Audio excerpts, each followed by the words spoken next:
कृष्णा जल्दी करो, पिक्चर निकल गई तो सब मज़ा किरकिरा हो जाएगा। देर मत करो, टैक्सी वाला बाहर इंतज़ार कर रहा है। बस थोड़ी देर और रुक जाओ, चाबी नहीं मिल रही, पता नहीं कहाँ रख कर भूल गई। कम वक्त चाबी को भी इसी समय खोना था। अमर झुंझलाकर बाहर निकल गया। कृष्णा भी मन ही मन खींच रही थी। जब भी जल्दी होती उसे न जाने क्या हो जाता था, परंतु पहले तो उसके स्नायु तंत्र इतने कमज़ोर नहीं थे। ये सब पिछले कुछ महीनों से होने लगा था, जब से उसने घर की संपूर्ण जिम्मेदारी का बोझ अपने सिर पर लिया था। तभी से वह असंतुलित सी हो गई थी। अचानक ही उसे माँ जी की कमी का एहसास हुआ। वह उनके बारे में सोचने लगी। माँ जी के व्यवहार को वह कितनी गलत रूप में लेती थी।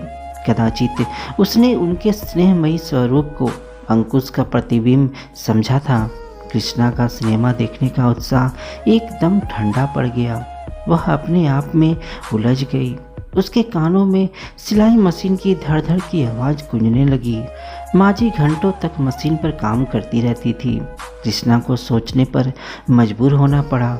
अवश्य माँ जी किसी न किसी बात पर नाराज़ थी। इससे पहले वे मामा जी के घर 3-4 दिनों से अधिक कभी नहीं ठहरी थी, किंतु इस बार उन्हें पूरा 1 महीना गुजर गया था। कोई चिट्ठी पत्री भी नहीं भेजी। कृष्णा ने जब इस घर में दुल्हन के रूप में प्रवेश किया था, तब उसे महसूस ही नहीं होता था कि वह इस घर की गृह लक्ष्मी है। जैसा कि लोगों से उसने सुन रखा था कि मायके और ससुराल में अंतर होता है। मायके में माँ और ससुराल में सास, पर नहीं, उसके व्यवहारिक अनुभव में उपरोक्त कहावत तर्कसंगत नहीं थी। माँ जी के व्यवहार ने उसे यह एहसास करने का अवसर ही नहीं दिया था कि वह सास है। उनका व्यवहार तो उसकी सगी माँ से भी अधिक स्नेहमयी व गरिमा युक्त था। कृष्णा को अब समझ में आ रहा था।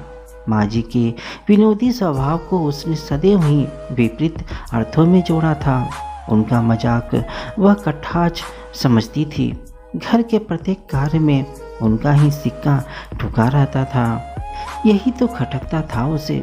इसी बात को लेकर कृष्णा ने अपने आप को कुंठित कर लिया था। वह अकर्मण्य हो गई थी। परिवार के किसी भी काम में वह रुचि नहीं लेती थी। बस 24 घंटे उसका मस्तिष्क खिन्नता से भरा रहता था। माँ जी की कोई भी बात उसे हथौड़े की चोट की तरह लगती। उस दिन वह न जाने क्या निर्णय सोचकर बैठी थी मन में। शाम को अमर दफ्तर से लौटा था। महीने की पहली तारीख थी। उसकी जेब गर्म थी। पूरा वेतन उसने माँ जी के हाथ पर रखते हुए कहा था, माँ, कल दूध वाला हिसाब मांग रहा था ना, आज चुकता कर देना। रतन से भी कह देना कि वह आज ही घर की ज़रूरत का सामान ले आए। रतन अपने ससुराल गया है, सामान लेने तुम्हें ही जाना पड़ेगा। और हाँ, पिछले माह तुम दुकान से कुछ कपड़े लाए थे, उसके नौकर ने मुझे टोक दिया था। तुम आज ही उसके रुपए पहुंचा देना। अच्छा माँ, कहकर वह सीधा कृष्णा के कमरे में चला गया। कृष्णा के कान जैसे दीवार से चिपके थे। अमर के कदमों की आहट सुनकर वह झटपट फोटो एल्बम खोलकर बैठ गई और व्यस्तता का नाटक करने लगी। अमर जरा जल्दी में था। उसने खुशी से झूमते हुए कृष्णा की कमर में चुटकी भर ली। रानी जी, इस रामायण को बंद करो और फटाफट खाना लगा दो। मुझे दोस्तों के साथ पिक्चर जाना है, बहुत जल्दी है। किंतु कृष्णा के मन में कुछ और सोच कर बैठी थी। वह बोली, घर में सब्जी नहीं है, खाना बनाने में समय लग जाएगा। आज मैं भी आपके साथ पिक्चर देखने चलती हूँ। खाना हम किसी होटल में खा लेंगे। होटल में? दिमाग तो ठीक है तुम्हारा। मेरे दोस्तों के बीच बैठकर पिक्चर देखोगी तो क्या हुआ? क्या आपके दोस्त अपनी पत्नियों को सिनेमा नहीं दिखाते? तो आज मैं भी आपके साथ जाऊंगी। माँ जी से इजाज़त मांगे लेती हूँ। अमर की बात सुनने से पहले ही कृष्णा दरवाजे के बाहर निकल दी। अमर ने उसका रास्ता रोक लिया। कृष्णा, माँ के पास मत जाओ, मैं तुम्हें दोस्तों के साथ नहीं ले जा सकता। घर की मर्यादाओं का कुछ तो ख्याल करो।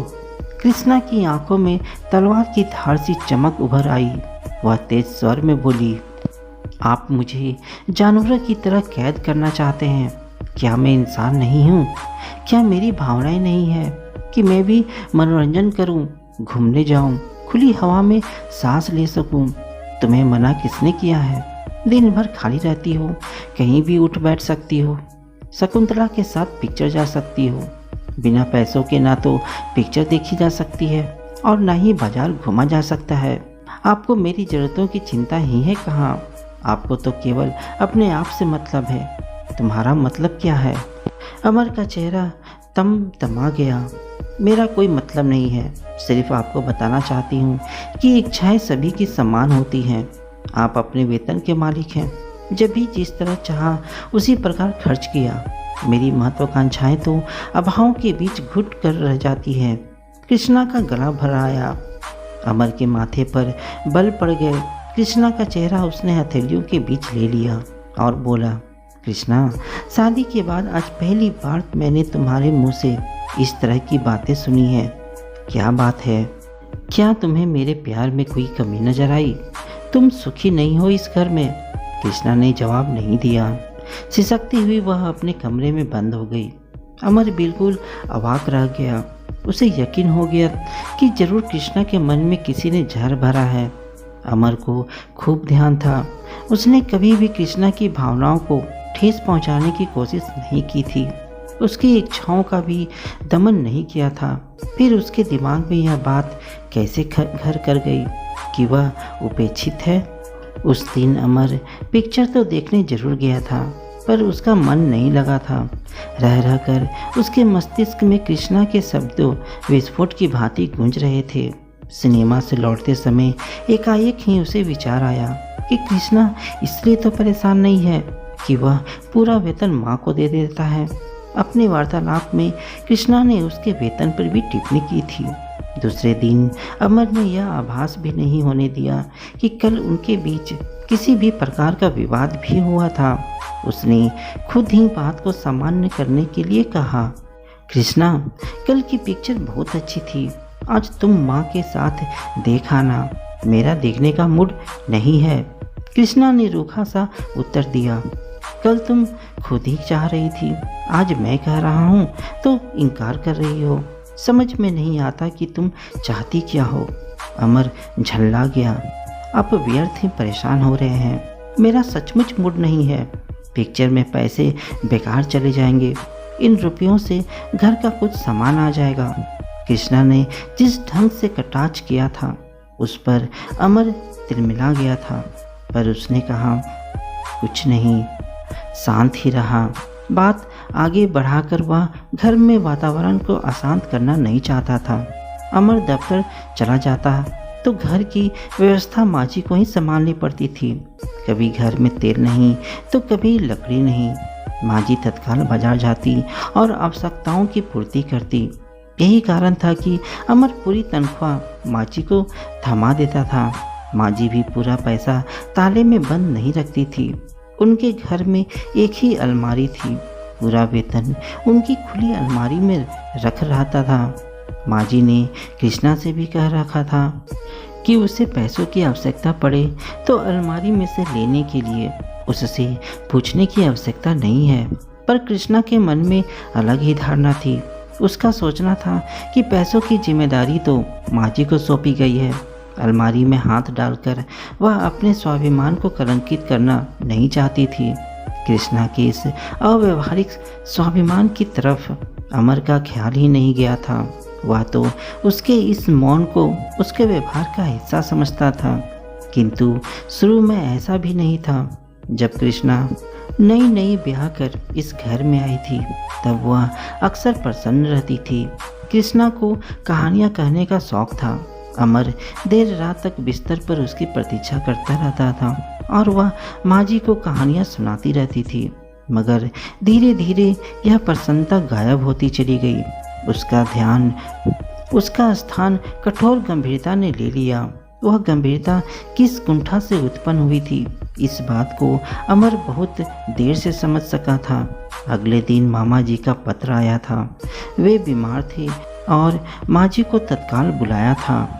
अमर ने माँ से कहा भी था कि वह एक दिन का अवकाश लेकर उन्हें मामा जी के यहाँ छोड़ आएगा, किंतु माँ जी ने मना कर दिया। कहा, बहू को अकेला छोड़कर जाएगा, मैं तो चली जाऊंगी। स्टेशन के पास ही तो उनका घर है, तो मुझे गाड़ी में बैठा देना बस। अमर कुछ न कह सका। उसे कहाँ पता था कि माँ जी ने उसके और कृष्णा के बीच उत्पन्न विवाद को सुन लिया था। उसी दिन से उन्होंने एक विचित्र सी खामोशी अख्तियार कर ली थी।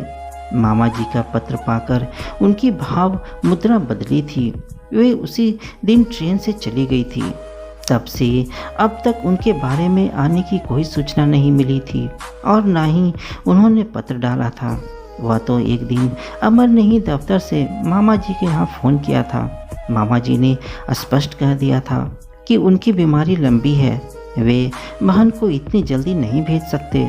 माँ जी की अनुपस्थिति में घर के सारे कार्य कृष्णा के सिर पर आ पड़े। माँ जी के रहते उसे मुश्किल से खाना बनाना पड़ता था।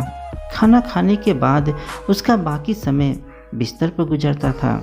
वह कुछ न कुछ पढ़ती ही रहती थी, परंतु अब तो काम की व्यस्तता से समय निकालना असंभव प्रतीत होता था। अगले माह अमर ने पूरा वेतन कृष्णा की हथेली पर रखते हुए कहा था, सामान की लिस्ट बनाकर रतन को दे देना। तुम्हें अपना कुछ खरीदना हो तो शाम को मेरे साथ चलना। कृष्णा की खुशी का ठिकाना ही नहीं था। शादी के बाद पहली बार उसने अपने हाथ पर 6,000 रुपये देखे थे। इन रुपयों पर उसका अपना अधिकार था। वह अपने अनुसार इन्हें खर्च करेगी। रुपयों को उसने कई बार गिना। हर बार उसे कम ज़्यादा गिनती प्रतीत होती थी। कृष्णा ने जरूरी सामान की लिस्ट बना ली। कुछ रुपए पिछले उधार वालों को भी देने थे।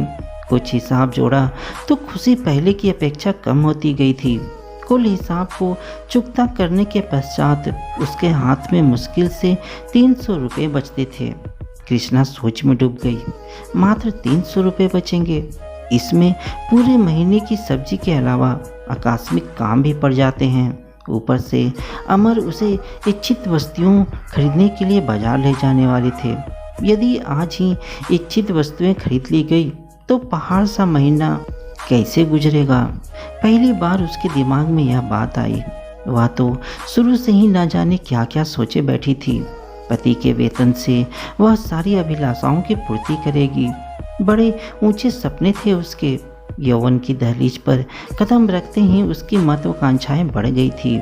अपने अभावों की पूर्ति उसने पति के घर से पूरी करने की कल्पना की थी, परंतु अब प्रतीत हो रहा था कि कल्पनाएं मात्र कल्पनाएं करने के लिए ही होती हैं। कृष्णा ने अपने पिता और पति के साथ बिताए जीवन का तुलनात्मक अध्ययन किया तो पाया कि उसने पति के घर पर वह सब कुछ तो पाया ही था जो व्यक्ति के जीवन की प्राथमिकता आवश्यकता होती है, रोटी, कपड़ा, मकान और पति का प्यार। पर उसकी कल्पना की उड़ान तो बहुत ऊंची थी। उड़ान भरकर वह 7 समुंदर पार करना चाहती थी, पर उसे यह कहाँ पता था कि ऊंची उड़ान भरने वाले बाज बहुत कम ही पृथ्वी पर लौटते हैं। अब तो कृष्णा एक ही महीने में धरातल पर उतर आई थी। आज अमर ने पिक्चर जाने का प्रोग्राम बना लिया था, किंतु कृष्णा घर के ताले की चाबी कहीं भूल गई थी और जब चाबी मिली तब तक टैक्सी वाला जा चुका था। पिक्चर का समय भी निकल चुका था, इसलिए मेला घूमने की योजना बना ली। दोनों पैदल ही घर से निकले। टैक्सी का ख्याल भी निकल गया। बाजार से गुजरते हुए अमर ने कहा, कृष्णा, अपना सामान तुम यहीं से खरीद लो। मेले की चीज़ें अधिक टिकाऊ नहीं होती। क्या मिलता है इस बाजार में? कपड़ों की दुकानें हैं, तुम्हारे लिए साड़ी देख लेते हैं। कृष्णा संकोची मुद्रा में साड़ी देखते हुए बोली, केवल 300 रुपये हैं। सिर्फ 300 रुपये?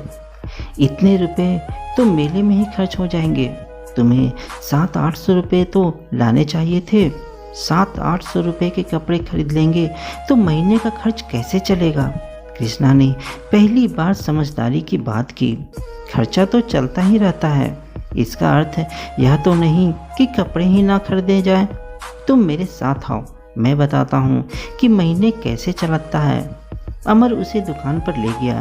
कृष्णा ने 250 रुपये वाली 2 साड़ियाँ पसंद की। अमर ने 500 रुपये उधार खाते में लिखवा दिए। मेला पहुंचने पर कृष्णा ने कहा, आप उधार नहीं लिया करें। यदि अगले महीने 500 रुपये कपड़े वाले को ना दे सके तो कपड़े वाला क्या सोचेगा? कुछ नहीं सोचेगा, अमर ने कहा। नौकरी वालों को इसी तरह गुजर बसर करनी पड़ती है। क्या पति अपनी पत्नी की अच्छे कपड़े भी नहीं पहना सकता? स्त्री की शोभा कपड़ों में होती है। यह अत्यंत भावुक क्षण था। कृष्णा की आंखों में आंसू भर आए। वह भरे कंठ से बोली, घर की व्यवस्था कितनी कठिन होती है, यह मैं देर से समझ सकी। पहले मैं सोचती थी कि आप लोग अपने पैसों को अपनी तरह से खर्च करते हैं। मैं गलत थी, पर अज्ञानतावश तो कोई भी गलती कर सकता है। क्या आप मुझे क्षमा? अमर ने आगे कुछ कहने से पहले कृष्णा के होठों पर अपनी उंगली रख दी। बस अब कुछ मत कहो। कृष्णा के आंसू गाल के नीचे लुढ़क गए और वह मुस्कुरा दी। झूले में झूलते हुए अमर ने रिस्ट वॉच की ओर देखते हुए कहा, कृष्णा अभी समय है, लास्ट शो मिल जाएगा, फिर खर्चा। कृष्णा ने अमर की ओर तिरछी नज़र से देखा। जी हाँ, मनोरंजन भी जीवन का एक आवश्यक अंग होता है, इसे भी खर्च की लिस्ट में लिख लेना। दोनों ने एक दूसरे की ओर देखा और मुस्कुरा दिए। कृष्णा के चेहरे पर नया अनुभव और कुछ नया पाने की खुशी उभर आई। अमर सोचने लगा, माँ का कथन गलत नहीं था। पत्नी को घर की सभी जिम्मेदारियाँ सौंप देनी चाहिए, तभी उसके व्यक्तित्व और अनुभवों में निखार आता है। आज कृष्णा व अमर दोनों ने ही जिंदगी के सच को जाना। कृष्णा के जीवन में आज भावनाओं के ज्वर की उच्चतम सीमा थी। तो दोस्तों, आपको यह कहानी कैसी लगी मुझे कमेंट में ज़रूर बताइएगा। चैनल में नए हो तो चैनल को सब्सक्राइब और वीडियो को एक लाइक ज़रूर कीजिए। तो मिलते हैं दोस्तों अपनी अगली कहानी में, तब तक के लिए धन्यवाद।